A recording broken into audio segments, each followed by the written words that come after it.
everybody, it is Romania Black, and we're on episode 6 of Land of the Lustrous, and I know that we're technically halfway through the anime, but I'm probably gonna look at the manga afterwards, so I'm not worried about it. Surely not. No. I think, here's my thing. I have a lot of people ask, like, whether or not I would look at the manga of a series after I'm done looking at the anime. The answer is twofold. One, it depends on if the manga is complete or ongoing. For example, there are some manga for series that I've watched the anime that are ongoing and have lots and lots of volumes. And so it would be very time consuming to keep up with those. And also most people aren't on my channel to watch manga reviews, or manga reactions. So it's not as much engagement and it's not as fun for me, because if people aren't talking about the videos I'm putting out and commenting where I can comment back, then I feel a little bit less interested in them. The other thing is, it depends on how many volumes there are post a series. So for example, with Uramichi Onisan, that series, the anime ended on a note that almost begged you to read the manga, and the manga is still ongoing, but there was only a couple of volumes. And I was like, well, I'll just catch up with that. And then like Bloom Into You, I'm going to look at Bloom Into You because there's only 8 volumes total, so it's not going to be crazy for that. And then with this, knowing that the manga is completed, that makes me feel like, okay, I can go back through the manga and look at it because it's completed, it's done, and there's not a crazy amount. Like, there's not 40 volumes of it out there, and I'd be like, oh my god. So that's pretty much my long and short of it, of my reasoning. But so I will probably be looking at Land of the Lustrous, the manga, because I'm intrigued, and I have a feeling we're halfway through the anime, and I'm gonna want more. So, you know. Anyway. But we have several comments we need to talk about. And also, I want to bring up the end cards because I said I was going to do that last episode. I looked up some of the end cards. I have forgotten what order the middle parts are, but the first end card, I think maybe we showed it. It was them in the little grassy place. We have Magna and what's her face, the silver-haired one, and then the pink-haired one. They're there in this like little grassy knoll. That was the first end card. I really like the end card for Adamant, and this like red, the land looks like blood against this like the Lunarians that are coming in from above. It looks so ominous, and I'm like, oh, that looks terrifying. Okay. Are we foreshadowing series with this red, white, and blue landscape and the grass looks gold? Very ominous. That one's probably the most intriguing to me, but it's not my favorite.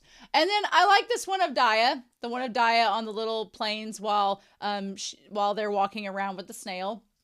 And then I do like Bortz. We have Daya in one episode, and then we have Bortz in the other, and Bortz is down at the bottom of the little lake with the shell. I love Bortz. Bortz reminds me a little bit of the brother of the snail of Very, which is interesting. And then my favorite is the one from last episode. It's currently the desktop wallpaper of my computer. Like, why wouldn't I, Romania? Why wouldn't I make my desktop wallpaper the most angsty thing possible? But I just love it. I love the sea. I love the sunset. I love Cinnabar looking back and Phos is just washed up on the shore. I'm a very minimalist wallpaper person on my desktop. I like it to be colorful and bright, and I like it to be artistic but minimalist, kind of. I don't like busy wallpapers because I do put a lot of screenshots on my screen there. So this one is the current one. I love it so much. But we'll see what the end cards are from here on in. Maybe they'll be my new wallpapers as well. I also have lots of comments from episodes 1 and episode 2, and a few from episode 3 on Patreon that I want to talk about since the episodes have come out. Most of these are episodes 2 and 3.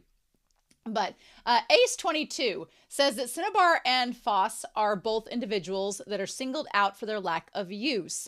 Phos is usually the optimist, trying to find something to do or the good in the situation, even if deep down they are frustrated, while Cinnabar is outwardly giving up, and while internally holding out hope. And so I thought by episode 5, I'm like, was Phos, now that they're stripped of their job and purpose, sure they have new legs, but what are we going to do with that? So I thought that was interesting how Cinnabar and Phos both deal with the idea of value being in their purpose, and they both internally and externally handle it in different ways. And they're kind of the opposite of one another. But opposites attract, so what do we do about that, right? I thought that was cool, Ace, for you to bring up.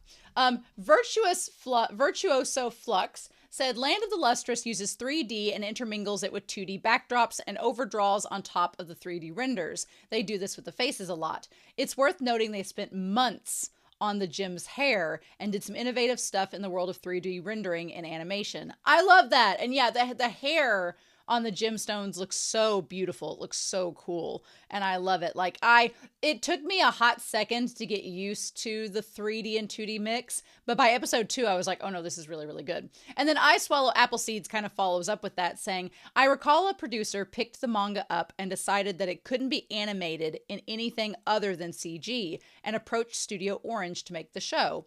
While Land of the Lustrous is the studio's first show, they've been around since 2005 doing outsourced CG work for 2D studios, working on stuff like Evangelion rebuilds, Badlands Rumble, which is Trigun, and Dramatical Murder, which I haven't looked at Dramatical Murder, but that's really kind of cool to know Studio Orange has been kind of behind the scenes doing CG work for other places. And then now they have Stampede and they're going to have Stargaze for Trigun. And it's really exciting. I like Studio Orange quite a bit. Their stuff is a lot of fun, but this series is pretty top notch. So thank you both.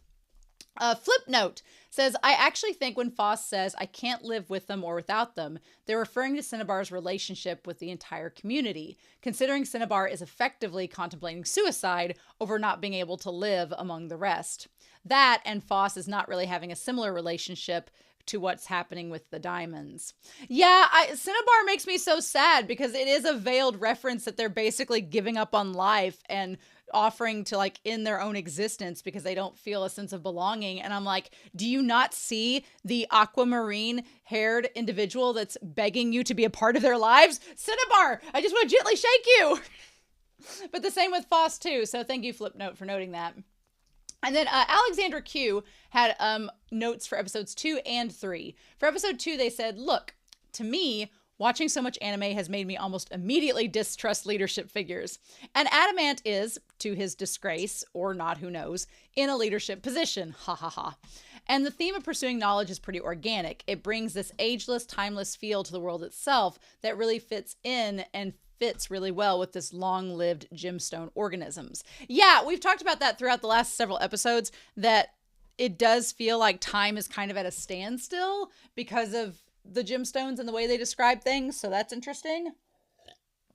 Then Alexander Q says for episode 3, the thing is, I don't believe it's even being mean for meanness' sake or a true dislike with how the other gemstones treat Phos. Though I might be wrong about that one, but simply their otherness. Everyone has a specific job in this society, and hardness is highly valued, but Phos has nothing. And that must be weird for everyone else and their rude comments on how to deal with it. Not that I'm trying to make excuses for them, I'm not, but it does seem to me like it brings out their lack of worldly experience and how narrow their world is right to the forefront. Yeah, and since this last episode, we've kind of seen that, you know, it very much feels like with the knowledge that you have the flesh, which is Very and her brother and the organisms that are all kind of like about romance and sex and reproduction. And then you have the spiritual aspect, which is the Lunarians that are all about enlightenment and wanting to know more and connect everything together.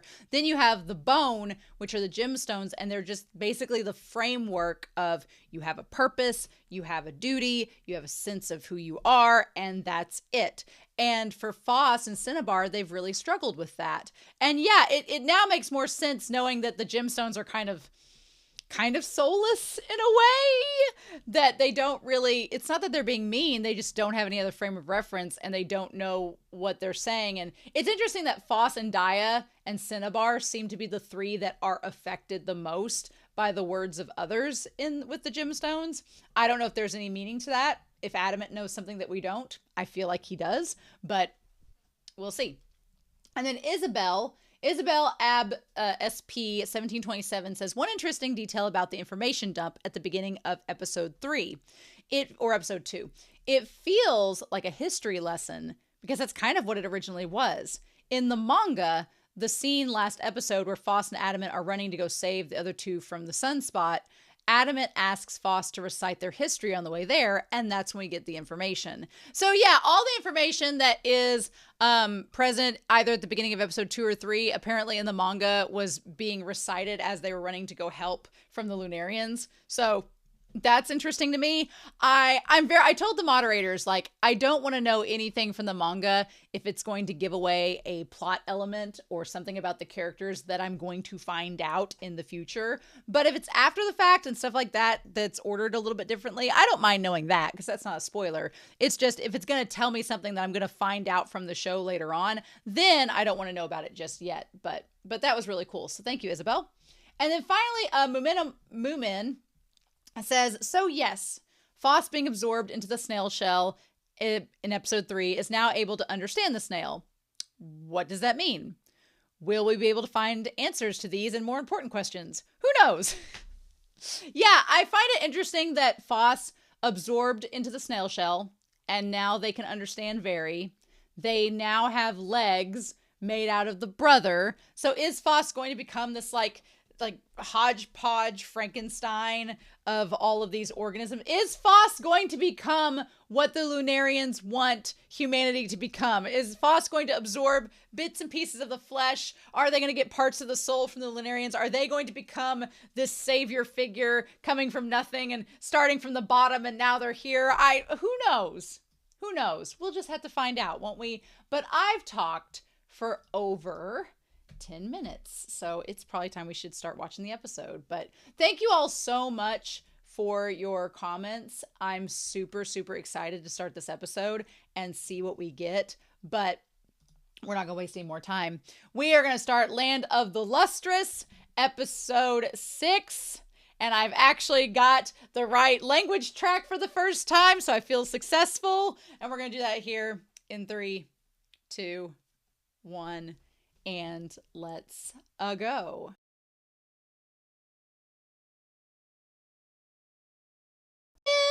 Well. We are at the halfway point, and I have questions. There's mystery. I like that this series handles mystery very interestingly. It just kind of gives you little gemstone nuggets, little tiny crystals and crumbs of possible mysterious things that are happening, and you're like, well, but why is that? And why aren't you talking about this? And there's a lot to be said, and I'm so curious as to what Adamant is hiding things. Clearly, Adamant is keeping secrets. Yellow Diamond is like one of the oldest, if not the oldest gem left there, and has kind of forgotten why they're even fighting, which we're going to talk about. So we're going to talk about a lot of things. I want to bring Whiteboard Coon out because I was like, I want to kind of detail a couple things that are questions that we have. So we might as well put this up here. Questions that are not being answered. So my questions as we go through, I'm going to detail up here, and hopefully you all can read that. But yeah, so the end card, I went ahead, I didn't watch the preview necessarily, but I did go to the end card, and it looks like, what's interesting is the end card, it's like, it's not exactly Yellow Diamond that's up there, but it looks like maybe Green Diamond or something else, or it's interesting. They talked about Green Diamond, which I'm like, is Green Diamond Emerald? And that's where they've been this whole time. But so Pink Diamond's had some colleagues, and they've gone missing and have been taken by the Lunarians, and that's a thing. So we probably need to talk about that. But this episode's called First Battle. The moment it was called First Battle, I'm like, oh, this is not going to end well. The reason why I say it's not going to end well is, like, in any shonen anime, and I'm not saying that Land of the Lustrous is a shonen, but in any anime I've ever watched growing up through now where the main protagonist has their first battle, usually it goes horribly. Because the point is that the protagonist thinks that they are ready for whatever hardships the world is going to deal out.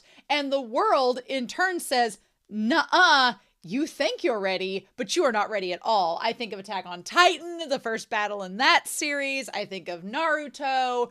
I think of even First Battle. You could talk about like the skate match in Skate the Infinity. You could talk about like anytime the protagonist goes up against his first round against potential enemy, it usually ends up ending poorly because the protagonist overestimates their own ability versus what the antagonist's ability is, and it ends up being like a wake-up call to the protagonist of, oh, actually you're not ready for this, and you've got to go on and do your own thing to get ready. So we'll see what the end result of that is, but that definitely was the first thought I had going into this. And I feel bad because for Phos, for poor Phos, it seems like they have spent their entire existence without purpose, and they finally have this little tiny glimpse at what it's like to be on par with everyone else, and it's still not enough. It's still not enough at all. And so it really brings home the idea of how much Phos has kind of been shoved to the side and ignored for 300 years. I'm curious about this whole hibernation thing. We're going to talk about that. That part was interesting. I was like, wait, hibernation? What? I thought they were immortal. Why do they need to hibernate? But anything that keeps them from getting taken by the Lunarians, I guess I'm fine with that. So Yellow Diamond is one of the gemstones that has lasted for nearly 4,000 years. That's interesting. So we're going to put Yellow Diamond up here. Yellow Diamond seems a bit of a curse. We have several diamonds at this point. Apparently there was a green diamond. We also have Borts and Dia. And then we have, although Dia is around the same age as Cinnabar, so maybe not as old as Yellow Diamond, clearly. But they have the hardest exteriors, so they are technically the toughest. What's interesting is that Yellow Diamond seems to have this sort of like survival of the fittest mentality where they're like, I'm going to keep going. I know how to take care of myself and to survive. They also talked in this episode about the concept of working in duos and working in tandem, but not trios. There will be no menage a trois in Land of the Lustrous. There will be no threesomes. There will be no polygamous relationships in Land of the Lustrous. No, we are strictly a monogamous duo tag team effort in this anime, let me tell you. But they do make a big point of saying that working in pairs, working in tandem is something that works very well for them. And you could kind of relate this. Look, it's been a long time since I've taken a science class or an anatomy class, but I remember back in high school, you have two different sets of veins. You have two different you have two different pumps in your heart, if I'm thinking correctly. You all will probably correct me in the comments. You have two sides of your brain. There's a lot of, the number 3 is very important in the world. And so what's interesting is we have this idea of duality versus the idea of a trinity, which is kind of interesting because if you think about it, we have this idea of the flesh, the bone, and the spirit. And then we have that kind of ties to this idea of like a holy trinity, which is something that the snail ruler, points out that the Lunarians kind of want to have to create humanity again by uniting everything together. But then you have kind of Adamant's idea of just duality, where it's just in pairs, right? But we don't need the third element, which feels kind of by design. Like Adamant's like, we don't need the Lunarians. We don't need those other beings. We're fine on our own. We don't need that. That's going to be brought up over here in the question segment. But there does seem to be this kind of contrast between the duality of the world that exists for the gemstones and sort of the trinity that the Lunarians are trying to get all together to recreate humanity, which we'll talk about humanity in a little bit. So that's interesting. That's interesting. I'm curious to see what we're going to get with that. I think what's interesting about Yellow Diamond is the concept that they are very fast and sturdy, but because of that and because of their age and experience, they seem to outlast their partners. What's also interesting is that they've been paired up with the second youngest, which is a zircon or zirconia. Cubic zirconia.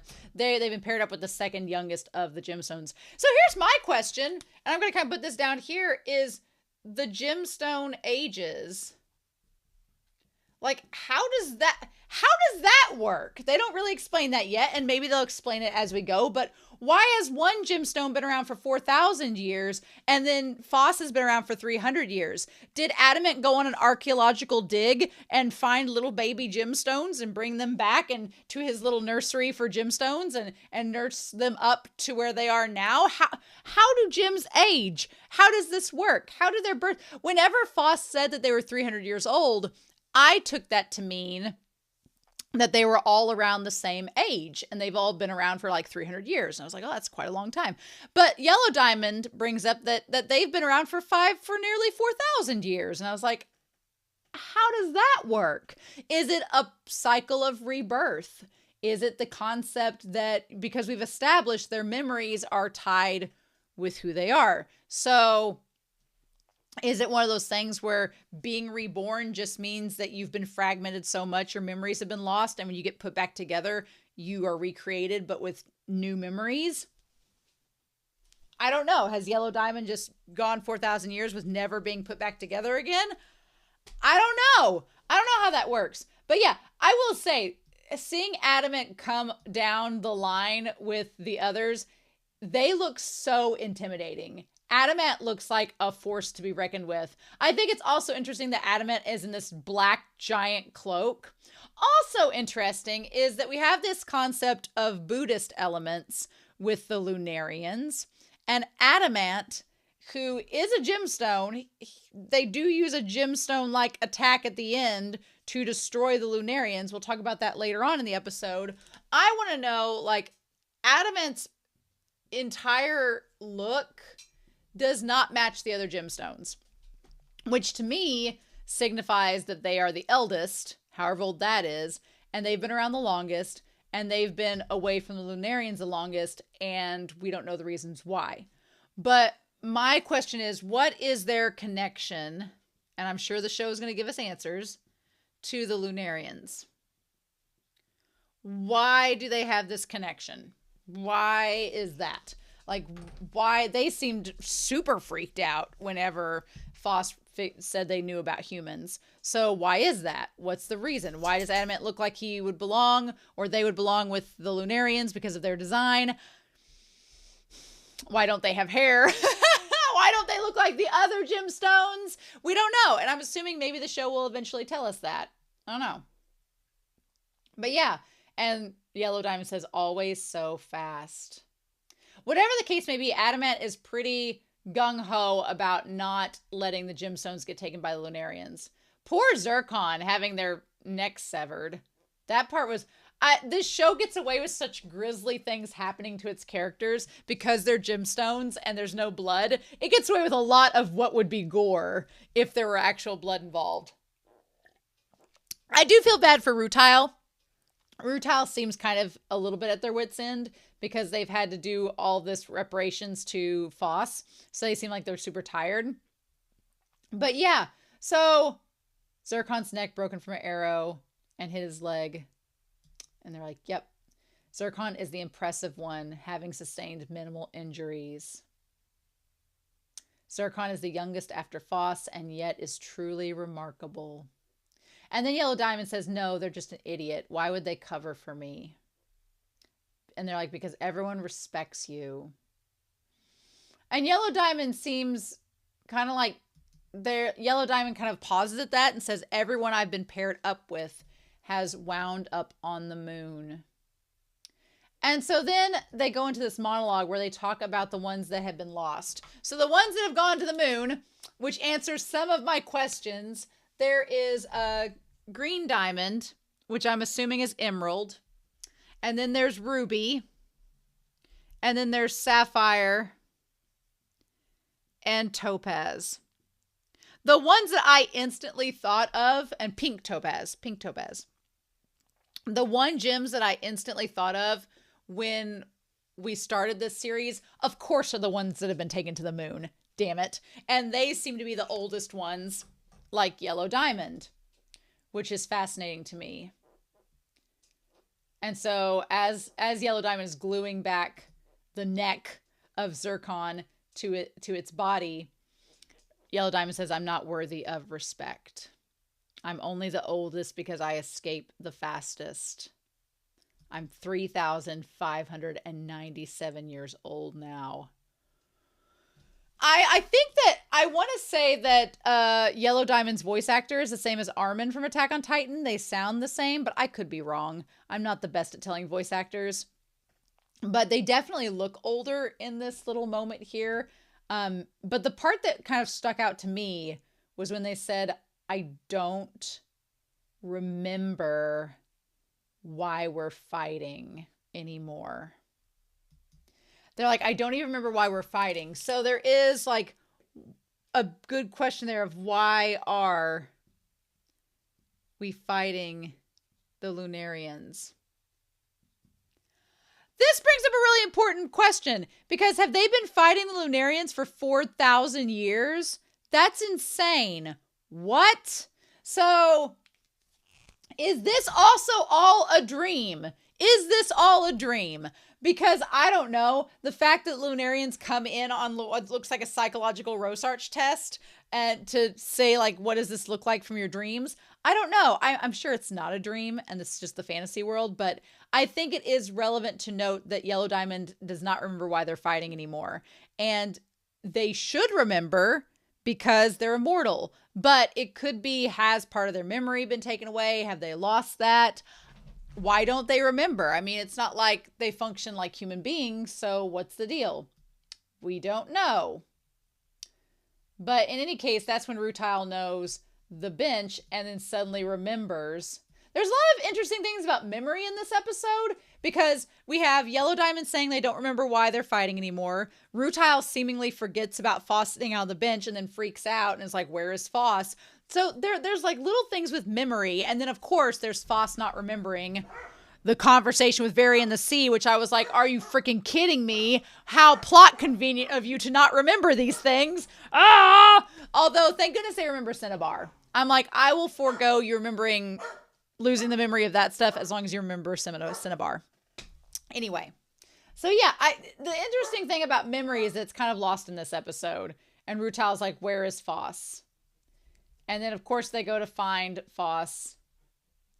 And the three diamonds, of course, Dia, Yellow Diamond, and Bortz are the ones that find Phos standing there. And then I think what's so interesting is that Phos is like, I'm not running away, but I can't control my legs, so I can't stop. I liked Yellow Diamond's manner of grabbing Phos and letting them like hang in the air. And then when they let them down, you can notice when they let them down, it was on the rock and everything above the new legs kind of shattered. So it was a nice little detail that they don't really draw attention to, but it's worth noting. So yes, then they go back to Adamant, and Rutile talks about how it was a dramatic procedure to let Phos have their legs back, but now their legs are incredibly fast. And Adamant says like a backhanded compliment to Phos. They're like, well, we can assume due to the fragility of the host that the inclusions within Phos were unable to exert their full power until now and did so all at once with the legs.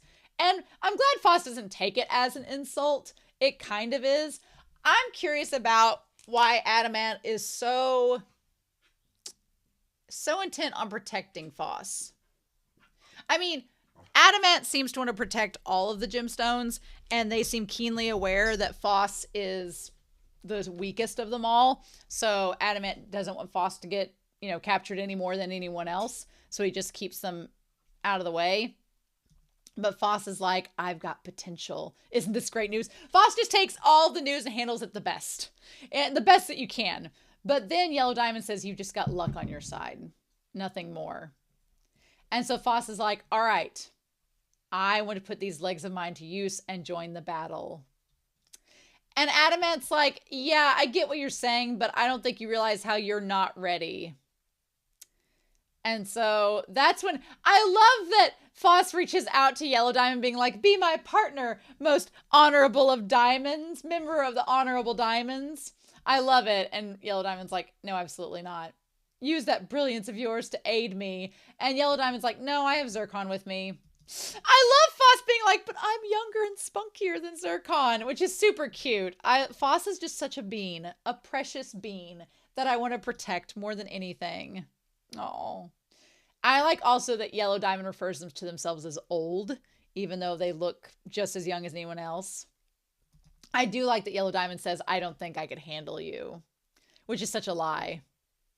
And so then they talk about having them as threes, but then Yellow Diamond brings up teams of three make it hard to communicate. We should at least be the same type, at least. Which again, kind of seems like flying in the face of, because I mean, in most anime, you know, three is a special number. You have a trio, a main trio. So it feels weird that Adamant doesn't want them to act in groups of three, which is interesting to me. I don't know what to make of that. So that's kind of a question that we have for the moment. So then Adamant calls over Obsidian. I love Obsidian's design. Obsidian's design, I think I love Obsidian. Honestly, that's one of my favorite, like black glass, black gemstones. Those are so cool and beautiful. They're maybe some of my favorites. I love emeralds, but Obsidian might be one of my favorites. I have my great grandmother's class ring from the 1940s, and it is it's a gold band, but in the middle of her class ring is obsidian, and I think it's so classy. I'm like, yes. So I really like it, and I like Obsidian's design. But Obsidian makes swords of different weights. Bring me your lightest blades, like the thinnest. I like how everyone's been handling these swords like they're nothing. Also, I think it's interesting that Adamant has gloves on. I don't know why Adamant has gloves on, but they do. Is there a reason for that? I don't know. Maybe we'll find out. But, or unless it's going to be like a gloves off moment, you know. But I have always wondered why Phos hasn't had a sword, but now we know why, because Phos can't lift up a sword, much less hold it and use it, which is so sad. And Phos is like, every single day I'll train. And Rutile says, well, I can't have you breaking on me every day, so let's not do that. And then they're like, I've wondered this for quite some time. Why do you wish to fight knowing you're not suited for it? Now, here's the interesting part about this conversation. That Phos is like, oh, well, it's because I love you, so I want to help. And they all act like that is the most crazy out there answer ever.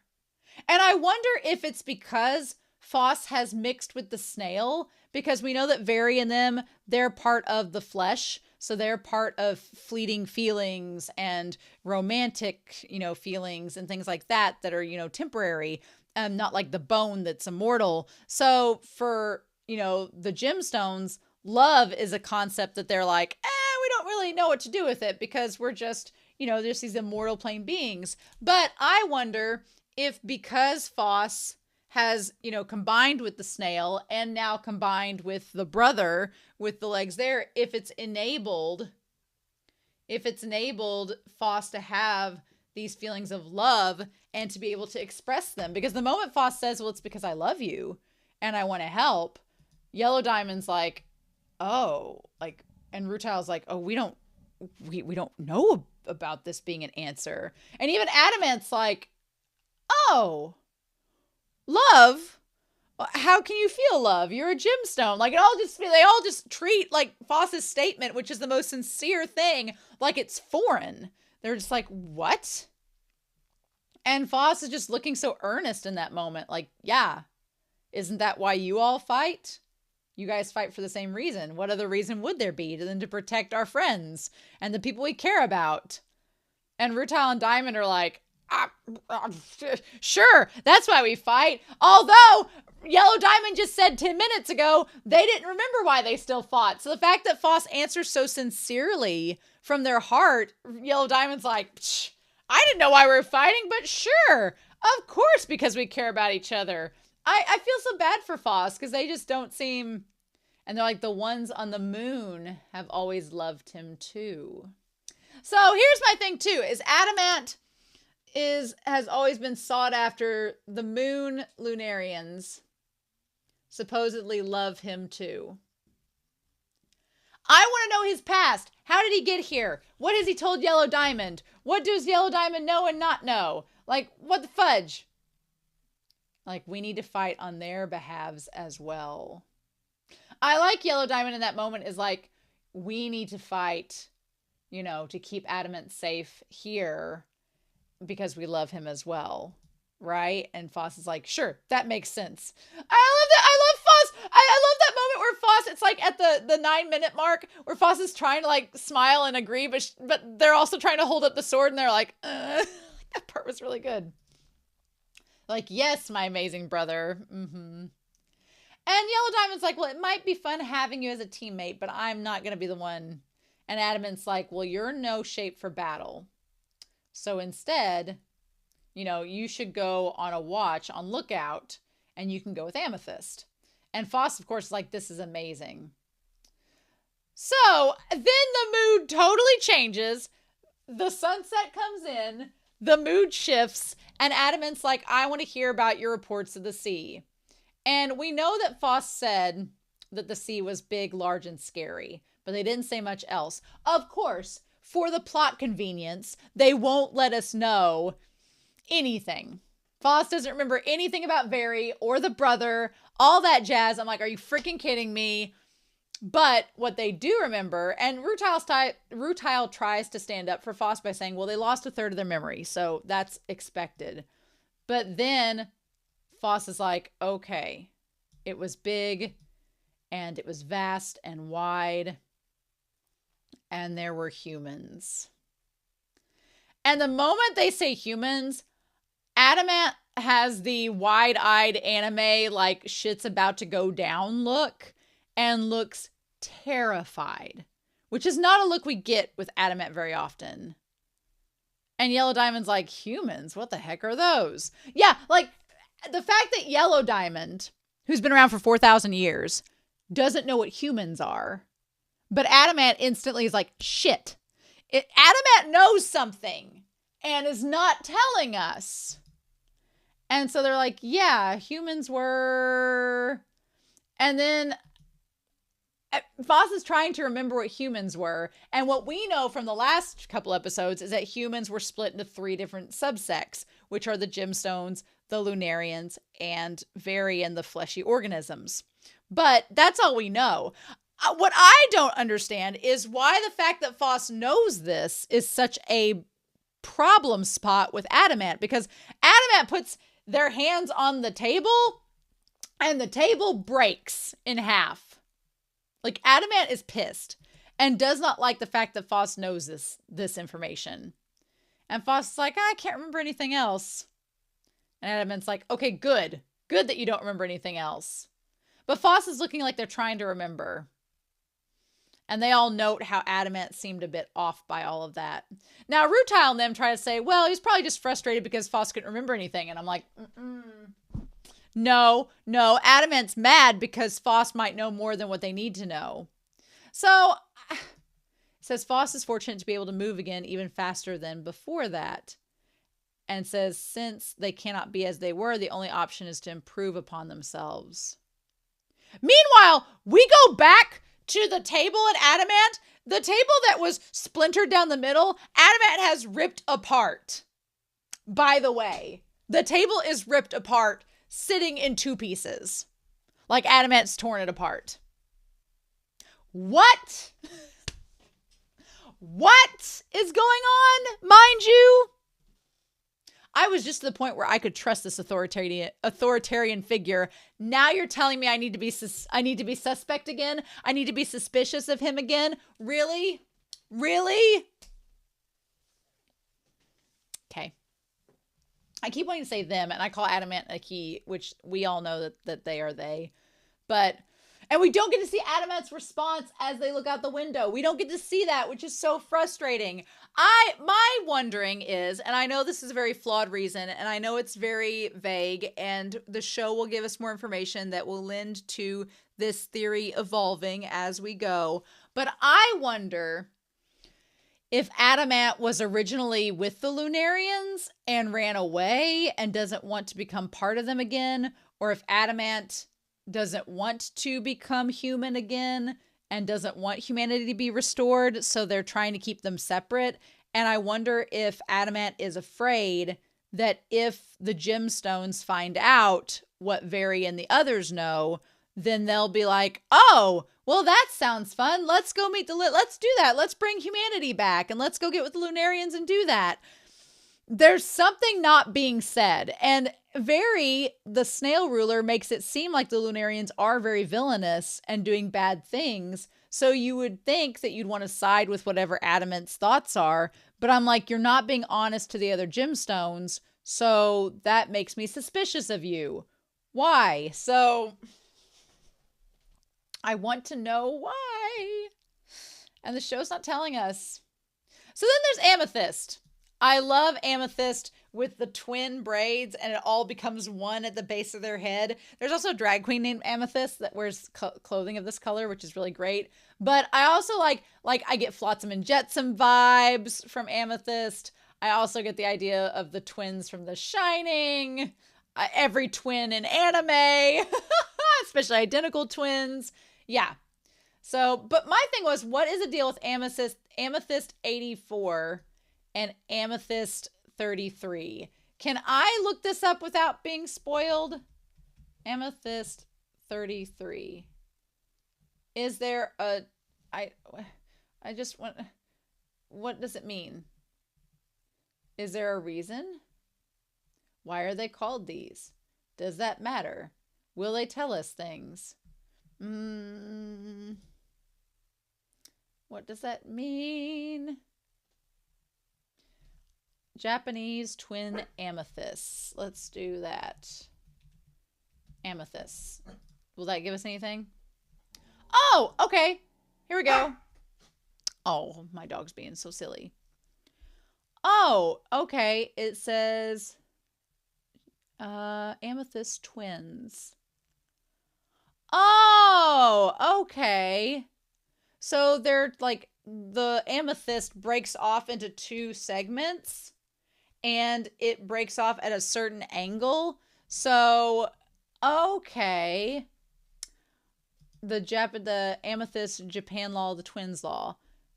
It says a holy grail for quartz collectors. A Japan law amethyst is a nearly mythical thing. Oh, this is very expensive. These are like $5,000 gemstones. Oh, okay. Okay, so it says here, Amethyst Japan Law twins. Is it an impossibility? I've recently become interested in the physical and chemical mechanisms surrounding twinning in quartz. It's certainly something that's not very understood and largely mysterious. I've noticed in my brief research on the topic that Japan Law twinning seemingly does not occur in amethyst crystals. I've seen plenty of deceiving amethysts from Madagascar, where the amethyst is not twinned, but grows as a second generation receptor on Japan Law twinned, smoky, or plain quartz. This is a lot that I'm just like, so interesting.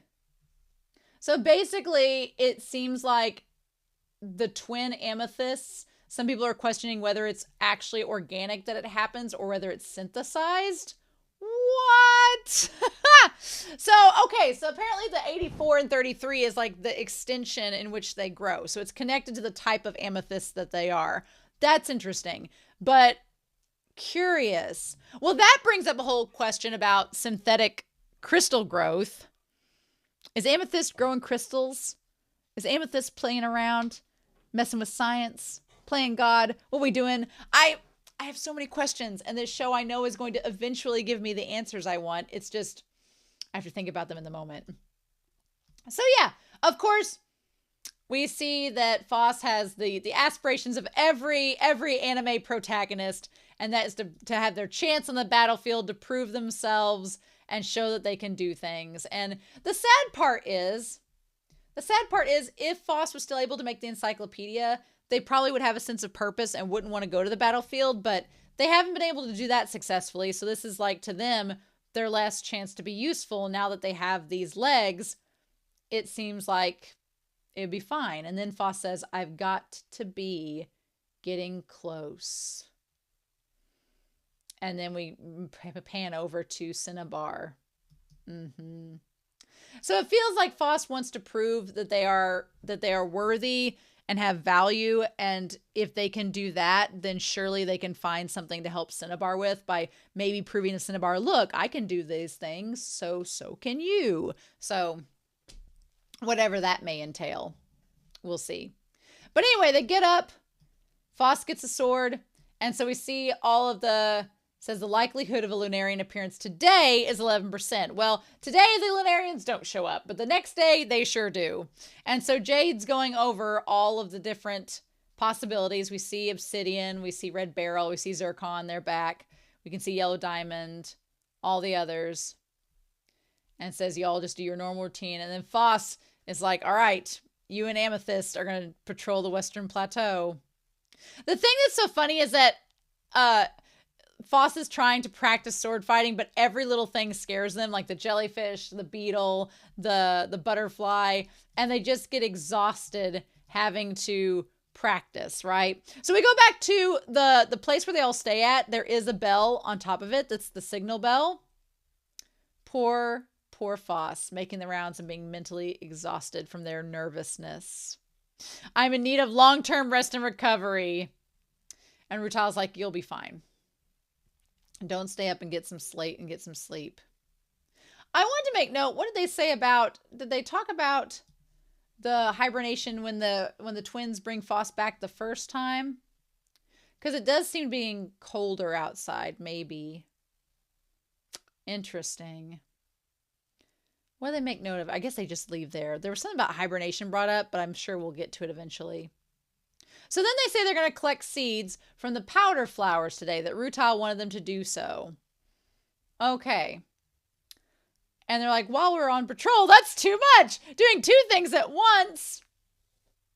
And then Phos is like, I'm just getting punished because I called Rutail that. And they're like, well, it's a common assignment. You're not getting punished.